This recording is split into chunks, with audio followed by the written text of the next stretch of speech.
पौंचे काका आणि मालपेकर काका यांच्या पुण्यस्मरणाच्या कार्यक्रमात आपण सर्वांचं मनापासून स्वागत. आजच्या या कार्यक्रमाच्या निमित्ताने आपण दोन गीतकारांना भेटणार आहोत, ग दि माडगूळकर आणि साहिल विद्यानवी. कोणत्याही कार्यक्रमाची सुरुवात करायची म्हटलं तर ओंकार रूपी गणेशाला आणि शारदेला वंदन करून केली जाते. सध्या असंही शारदीय नवरात्र चालूच आहे. त्याच्यामुळे दुर्गा सप्तशतीमध्ये दुर्गेची 3 प्रमुख रूपं सांगितली जातात: श्री महाकाली, श्री महालक्ष्मी आणि श्री महासरस्वती. महासरस्वती हे ज्ञानबल, सामर्थ्याचं प्रतीक तसंच संगीत कलेचं आराध्य दैवत. देवी सरस्वतीच्या रूपात भारतीय परंपरेची सर्व मूल्य आपल्याला दिसतात. अतिशय निसर्गरम्य वातावरणात ती कमलतलावर विराजमान झालेली आहे. तिच्या सानिध्यात बुद्धीचा पिसारा होतो तो मोराच्या रूपकातून दिसतो, तर बुद्धीच्या योग्य वापराने निरक्षीर विवेक जागृत होतो त्याचं हंस हे प्रतीक आहे. तिच्या एका हातात जपमाळ दिसते जी संगीत ही साधना आहे असं दर्शवतं, तर तिच्या दुसऱ्या हातात वेद असतात जे भारतीय संगीताचं उगम स्थान दर्शवतात. संगीताची साधना केली तर त्यातून परमेश्वराची प्राप्ती होते, आपण परमानंदाचे धनी होतो. तिच्या हातातील वीणा हे भारतीय संगीत, गणित, भौतिकशास्त्र यांचा मेळ दर्शवतो. कधीतरी गळ्यातून सूर आपला चुकू शकतो, पण वीणेच्या तारेवर लागणारे सूर हे कायम अचूकच असतात. आणि अशी ही देवी चिखलामध्ये उमळणाऱ्या कमळावर बसलेली असते. पण कमळ जे असतं ते कुठलाही चिखलाचा लवलेश आपल्या अंगाला लावून घेत नाही, पण आपलं सौंदर्य मात्र त्या चिखलातही अस्तित्व आणि सौंदर्य दोन्ही आपल्या चिखलात ते फुलवत असतं. अशी ही महासरस्वती तिच्या आशीर्वादाने आपण सुरुवात करणार आहोत. आदिशक्तीची अनेक रूप आहेत. माया जगदीश्वरी हे आदिशक्तीचं किंवा अंबिकेचं रूप आहे, जी या जगाची निर्मिती आणि पालन करते आहे.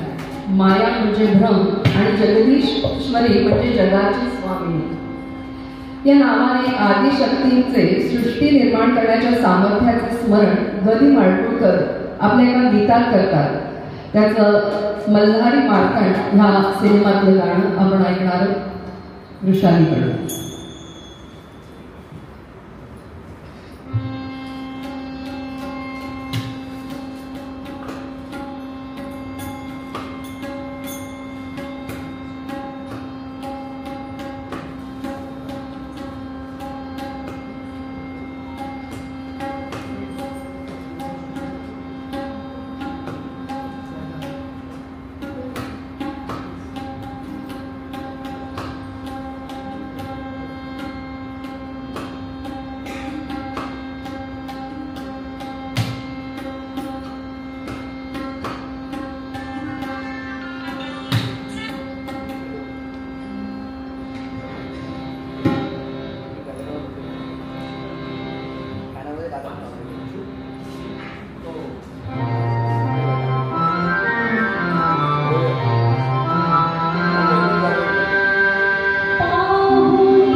गदी माडगूळकर आणि वामनराव कुलकर्णी एकदा ऐतिहासिक चित्रपटाच्या कामानिमित्त अनेक गडकिल्ल्यांना भेटी देत होते.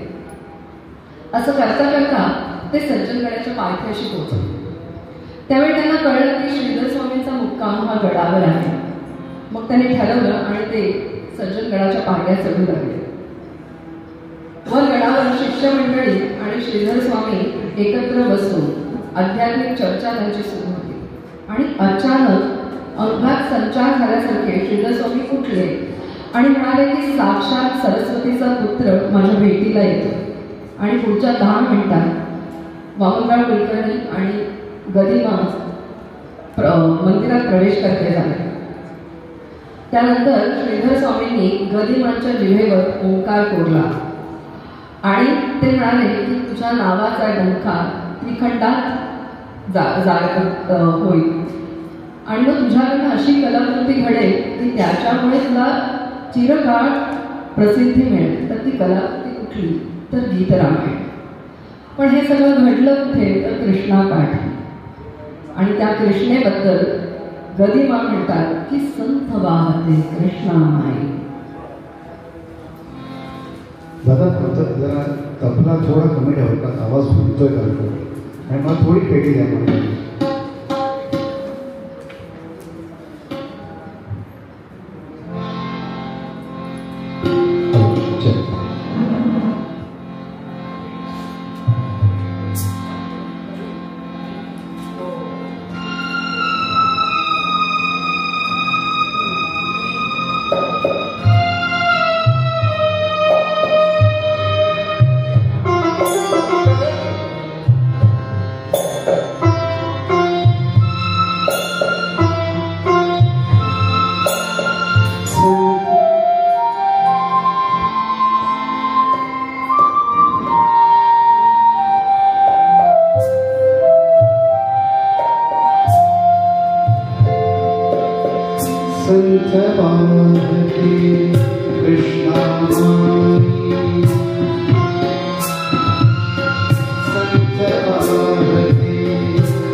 साधन आहे याचा प्रत्यय आपल्या गदिमांच्या अनेक गाण्यातून येतो.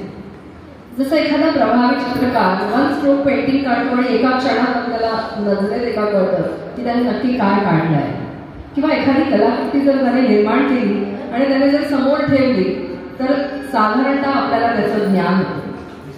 अगदी त्याचप्रमाणे गदिमांच्या शब्दातून साक्षात शब्दचित्र उभं टाकतं. ते म्हणतात की एका घराचा पत्ता सांगताना ते म्हणतात की कुठे कुठे आहे माझं घर, तर त्या तिथे पलीकडे तिकडे माझी या बियेची सोपडे. पण म्हणजे वळणावर कुठे नक्की, त्या पलीकडच्या तीरावर कुठे, तर ते सांगतात, त्याची कोण सांगतात की गवत उंच दाट दाट, गवत उंच दाट दाट वळत जाई पाय वाट, वळणावर आंब्याचे झाड एक वाकडे, अगदी एक्झॅक्टली तिथेच माझी या बियेची सोपडे.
एका तळ्यात होती हे गीत ही मराठी सुगम संगीतातील एक अजरामर कलाकृती आहे. शब्द, संगीत, गायन सर्व बाबतीत मैलाचा दगड ठरलेल्या या गाण्याला अनेक वर्ष लोटूनही त्यावर बोलायला शब्द पुरे पडणार नाही असंच हे गीत आहे.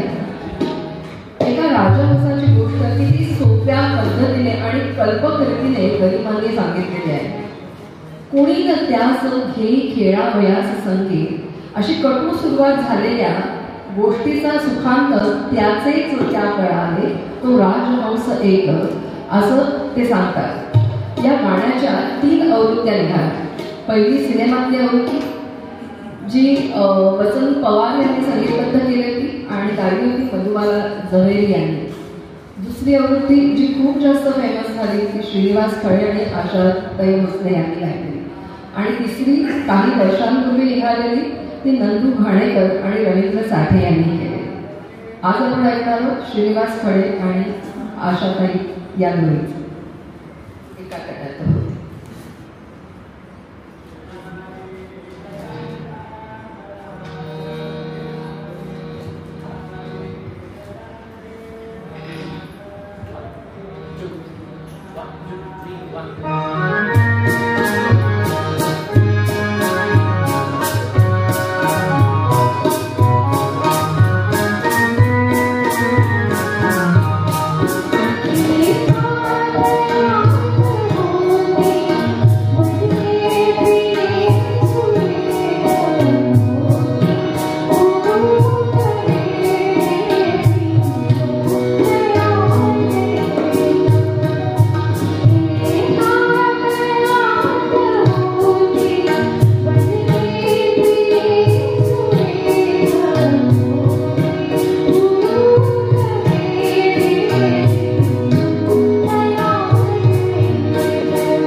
गदिमांबद्दल बोलताना म्हणतात ईशित्व, वशित्व, प्राप्ती, प्राकाम्य आणि लघिमा, गरिमा, महिमा या अष्टसिद्धी भारतीय संस्कृतीत सांगितल्या आहेत.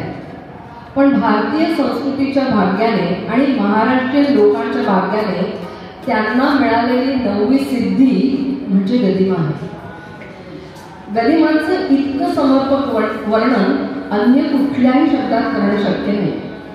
मुंबईच्या जावई चित्रपटात नायिकेच्या तोंडी असणारं गीत का रे अबोला का रे दुरावा असं समर्पक भाव समर्पक शब्दात मांडण्याची हातोटी सिद्धीच म्हणा गदिमांना होती नाही का?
गदिमांचा एक किस्सा कायम सांगितला जातो.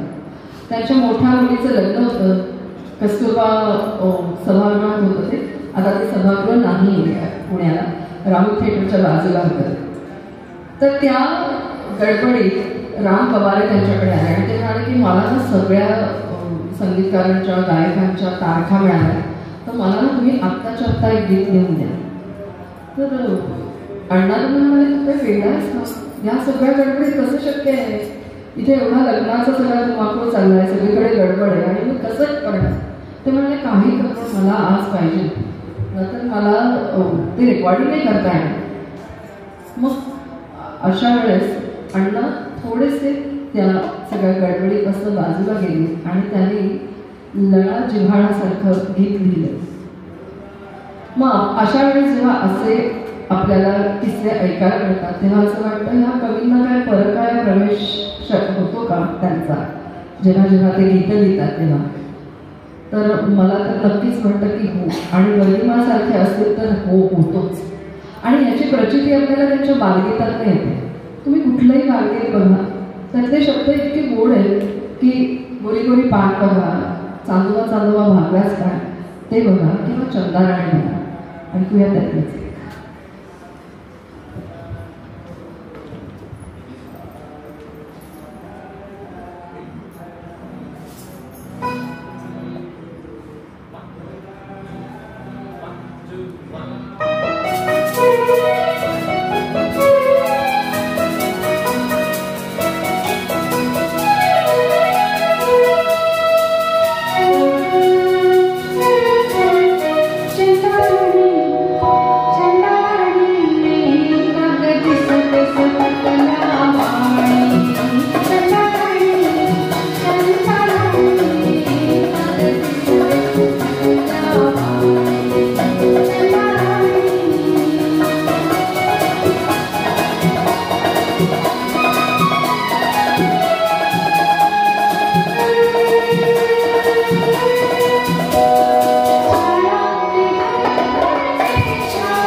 थोडंसं आमच्या कार्यक्रमाबद्दल बोलणार आहे.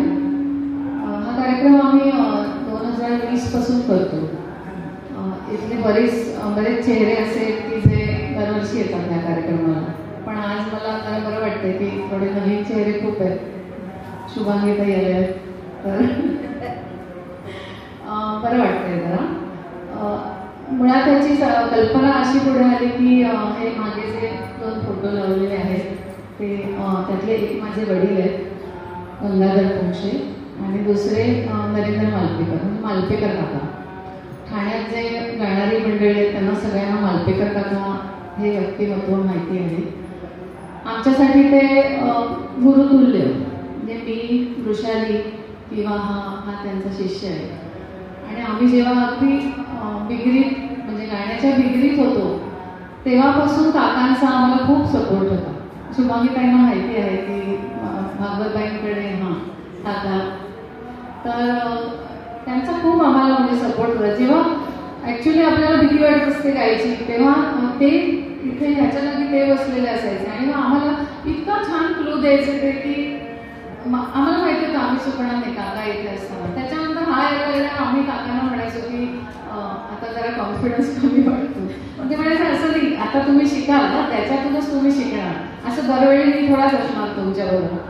तर योगायोगाने असं झालं की काकांचं हे पुण्यस्मरण दिन आणि माझ्या वडिलांचं एकाच दिवशी येतो.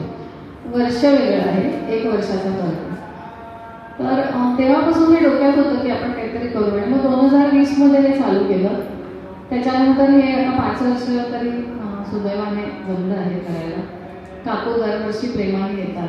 कुठे पारल्यावर वगैरे मला आज तर इतकं कौतुक वाटलं की पावसाचा इतका गोंधळ होता की मी म्हटलं हा कशा येणार, पण तरी ते आले. काकू खूप खूप थँक्यू तुम्हाला. तुमचं इथे असणं आमच्यासाठी खूप प्रेरणादायी आहे. तुमच्यासाठी यायलाच पाहिजे. तर त्यामुळे हा असा कार्यक्रम आणि असं दरवर्षी करायची इच्छा तर आहे. लोक मला असं वाटतं की हा हॉल मोठा व्हायला पाहिजे, अजून खूप लोक यायला पाहिजे. तर पुढच्या वर्षी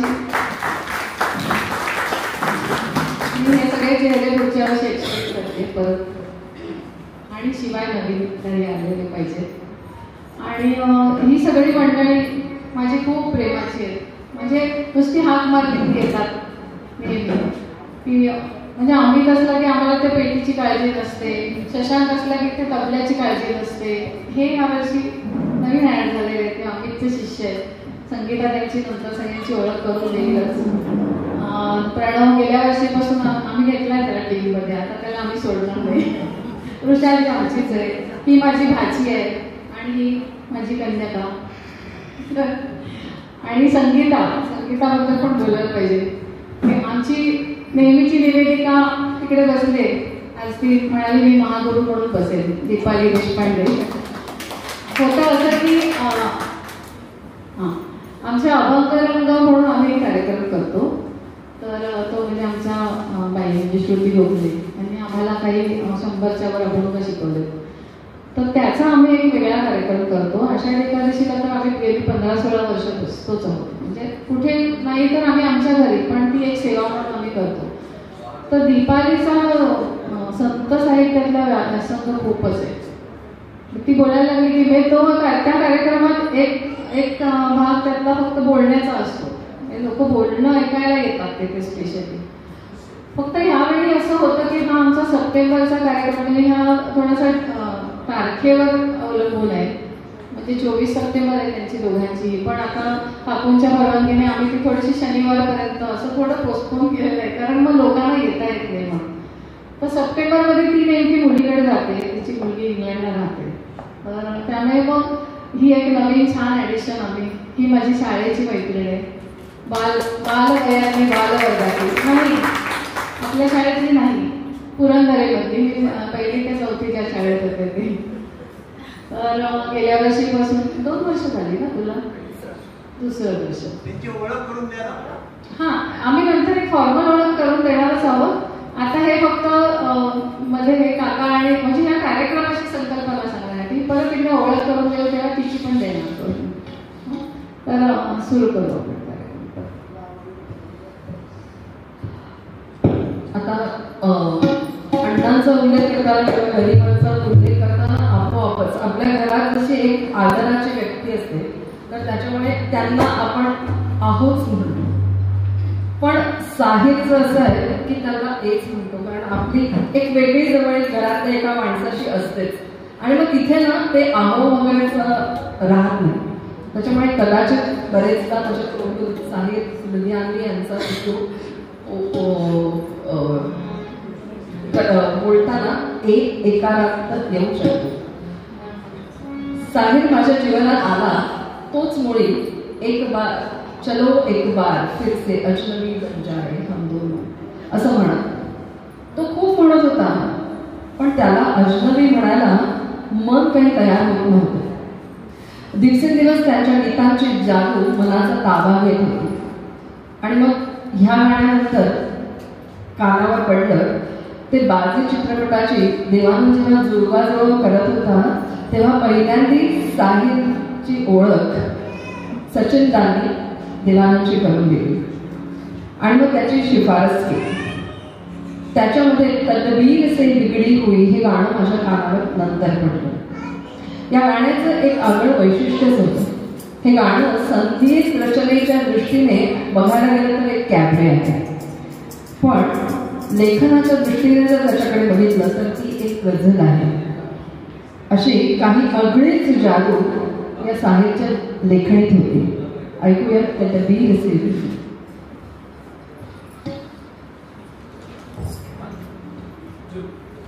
One, two, three, four.